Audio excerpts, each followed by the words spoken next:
नमस्कार, लाइव हिंदुस्तान देख रहे हैं आप सभी। मैं हूं आपके साथ पल्लवी राजपूत। हमारी इकोनॉमी कैसी चल रही है, इसे बताने के लिए सरकार ने हाल ही में जीडीपी का डेटा जारी किया। भारत के विकास के ताजे आंकड़े देखकर छाती चौड़ी हो सकती है। हमारा देश लगातार दूसरे साल दुनिया में सबसे तेज गति से आगे बढ़ने वाली अर्थव्यवस्था है। सवाल है कि क्या वाकई हमारी अर्थव्यवस्था के अच्छे दिन आ चुके हैं? जीडीपी से जुड़े हर सवाल का जवाब हम आपको देंगे। उससे पहले देखिए एक रिपोर्ट। भारत की अर्थव्यवस्था मापने वाले जीडीपी के आंकड़े इस हफ्ते खुशखबरी लेकर आए। भारत की अर्थव्यवस्था 2022-23 में 7.2% की रफ्तार से जीडीपी बढ़ी। ये चमत्कार कैसे हुआ और क्या जो आंकड़े दिखाए जा रहे हैं वो एकदम सही हैं? और अगर सही हैं तो इन पर सवाल क्यों खड़े हो रहे हैं? तो सबसे पहले ये जानिए कि जीडीपी 3 खर्च को मिलकर बनता है: सरकार, कंपनियां और हम आप जैसे लोगों का खर्च, यानी प्राइवेट खर्च। सरकार और कंपनियों ने निवेश तो बढ़ाया है, लेकिन जनता फिर भी जेब ढीली नहीं कर रही है। जनता की खर्च बढ़ने की रफ्तार कम हुई है, यही सबसे बड़ी चिंता का कारण है। सरकार सड़कों और रेलवे पर मोटा पैसा लगा रही है, उसका फायदा दिख रहा है। कंपनियों ने भी खर्च बढ़ाया है और जानकारों का कहना है कि महंगाई की वजह से जनता खर्च करने से बच रही है। हम इस बात पर खुश हो सकते हैं कि भारत सबसे तेजी से बढ़ती अर्थव्यवस्था है, आकार में भी दुनिया की 5वीं बड़ी अर्थव्यवस्था है। लेकिन फिर भी सवाल उठता है कि जनता खर्च क्यों नहीं कर रही, जनता के हाथ में पैसे क्यों नहीं पहुंच रहे? इसका जवाब है हमारी प्रति व्यक्ति आय। अमेरिका की प्रति व्यक्ति आय हमसे 40 गुना ज्यादा है, ब्रिटेन की 16 गुना और चीन की 5 गुना।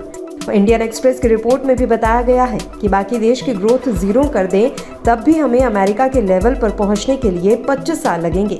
हमें हर साल 15% ग्रोथ करनी पड़ेगी, यानी 7.1% की ग्रोथ अच्छी है, लेकिन अच्छे दिन लाने के लिए काफी नहीं है। यही वजह है कि जीडीपी की उम्मीद से बेहतर ग्रोथ के बाद भी सवाल खड़े हो रहे हैं।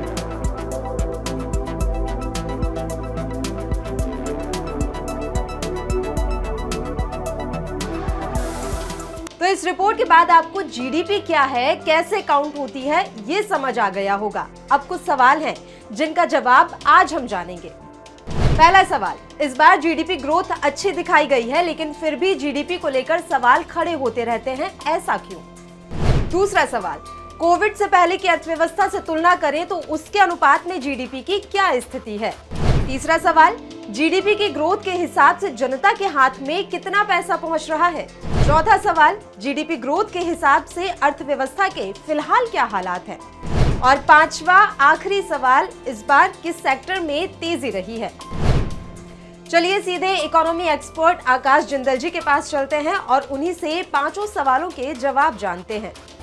अगर कोई इसकी क्रिटिसिज्म करता है तो मुझे उस क्रिटिसिज्म में अर्थ दिखाई नहीं देते हैं, क्योंकि आज हम कंपैरिजन करें दूसरी कंट्री से, जर्मनी यूरोप की सबसे बड़ी इकोनॉमी, दुनिया की 4th लार्जेस्ट इकोनॉमी, उनकी जीडीपी ग्रोथ पिछले 2 क्वार्टर्स में नेगेटिव में रही है।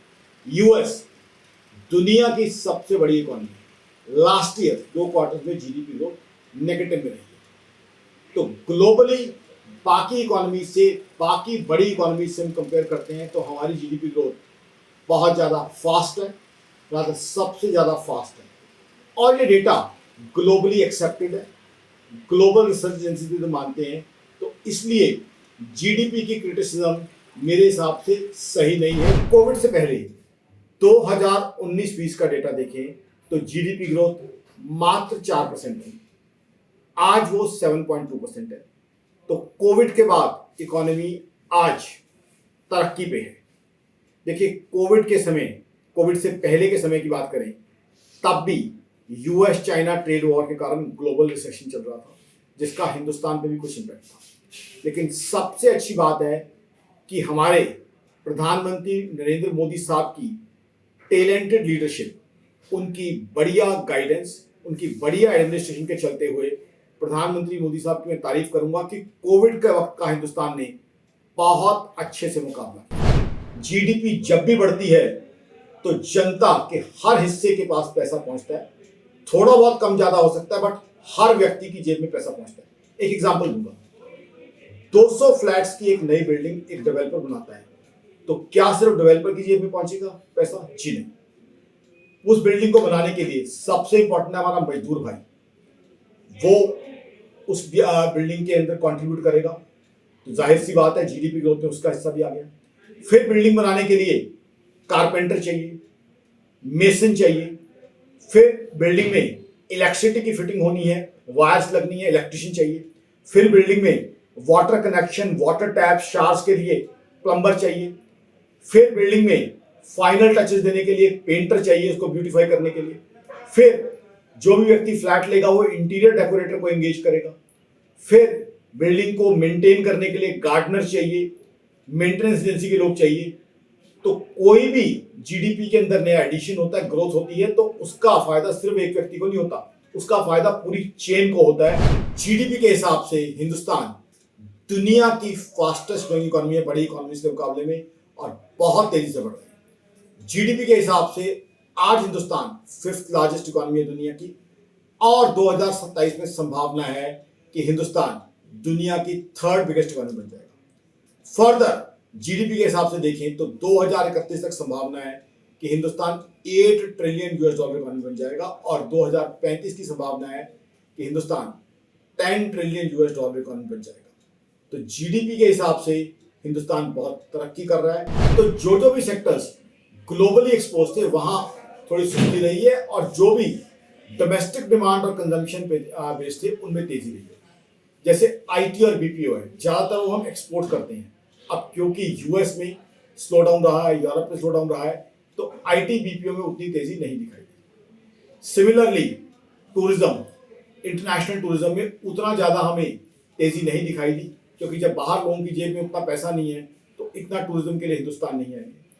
सिमिलरली और चीजों के एक्सपोर्ट को लेके भी बहुत ज्यादा ग्रोथ हम नहीं दिखा पाए, क्योंकि ग्लोबल इकोनॉमी स्लो डाउन और कहीं कहीं रिसेशन का शिकार चल रही है।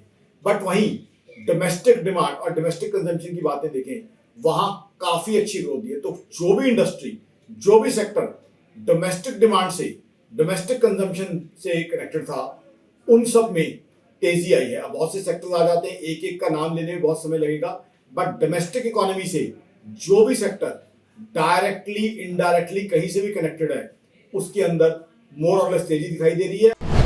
तो कुल मिलाकर जीडीपी की ग्रोथ बेहतर है, लेकिन 5वीं अर्थव्यवस्था से ऊपर बढ़ने के लिए हमें और अच्छी जीडीपी की ग्रोथ की जरूरत है।